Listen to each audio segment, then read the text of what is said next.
Hi, on this video I'm going to continue going over the hamburger menu. Now this I'm going to concentrate and still under administration item.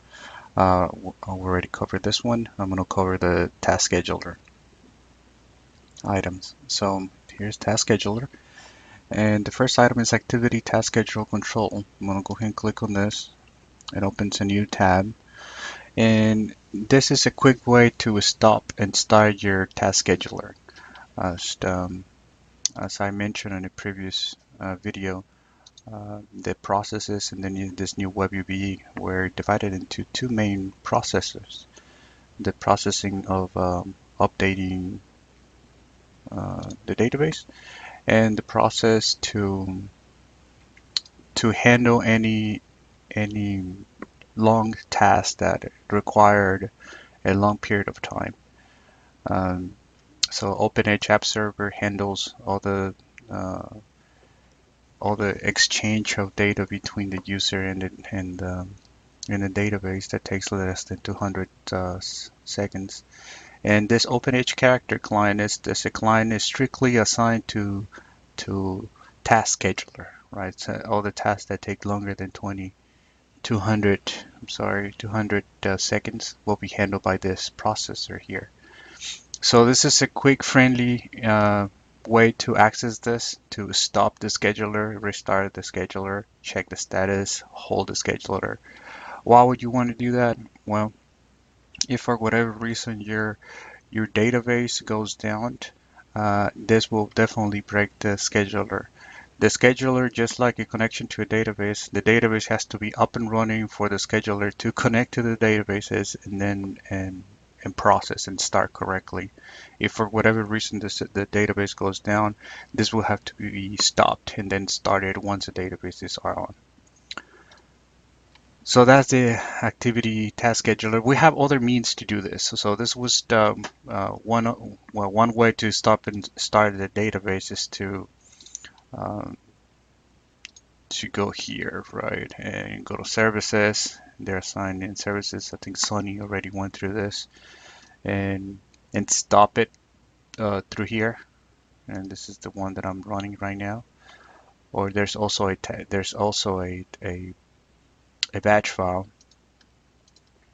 If I go into my MDS, would be right here, start stop. So so there's a couple ways that the task scheduler can be stopped. This is usually what we do. When we're setting it up, we set those up, and that's usually what we do. But that option that I just showed you is a more friendly way to stop and start the task scheduler. The next one, task schedule queue. So on previous videos, I think you talked about um, creating a reports or a task, and you can schedule a task, schedule it, and then pull it later. Well, this is a place where you pull your reports later. So if you go into any report, run a report, and then close it, you can actually go in here, search for your user. If notice that I'm logged in as user 88, so it pulls my user. And if you have administrative access, you can look for other people's reports, and they'll be listed here in this grid here. And well, once you're here, look for your report by time. Real quick, this is the name of the report description, when it was triggered, the status, schedule, or completed, the time, schedule, created, run. If it has a check mark, that means it's been run. The X is deleting the task. Let's open one real quick. Meter readers report. When I clicked on it, it takes me to this other window where I can see the report criteria for those people that are interested in what the report is doing. Then you can see like a raw uh, that actually raw processing of the data, so you can see exactly what the report is doing. Is going into right here, going to each read area and pulling the right information, checking low read factors, setting up setting up the place where this file is going to be saved. So this just gives you like an idea on um, a more detailed level or programming level what's going on in the report. Like for those that use Crystal reports or any other report writer, this will be useful. As you can see, you still have the schedule tab in here to see when was the if you want to actually this is disabled. It's just there because we're pulling the same screen.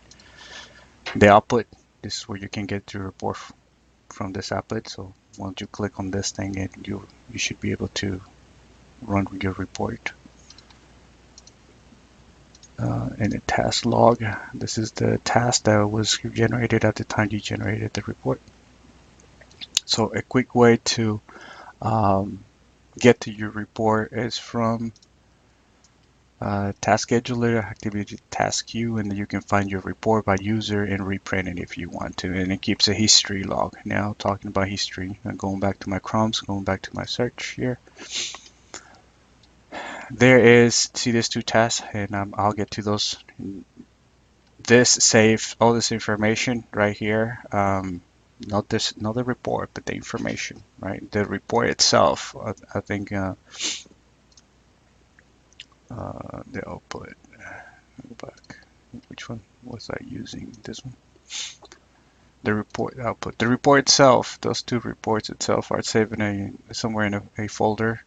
All the information that goes with it is saved in the database. So this uses space.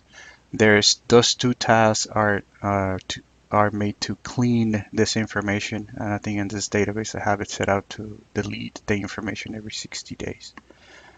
And let's see if we can get to those, which is this next one, task activity scheduler data purge. Okay, so you click on this thing, and from here you can, it always going to default to archive. So every report, every task that you run is always going to archive. It's always going to go into the queue, and it's going to be listed in the queue here. But we can set up a task to purge. And this is where you do it. Well, this one is strictly to archive, right? So it's always default to archive. Data purge, which is a screen that looks exactly the same. This is where we execute the purge. This is where we go here, purge, and tell it how to purge. So here, let me tell you what I'm doing here. I want to open this guy. So this is what I'm doing, and this is what we picked. No, right here. Well, actually, we can see it here. We tell it that to purge, and we say from the today date. That's actually every 30 days. I thought it was 60. Every 30 days, starting from today, going back 30 days. Delete it. So anything that is starting today and is going to count back 30 days, and anything after that will be deleted. Okay, so that completes this item task scheduler, and I will continue creating different videos for the rest of these items here. Thank you.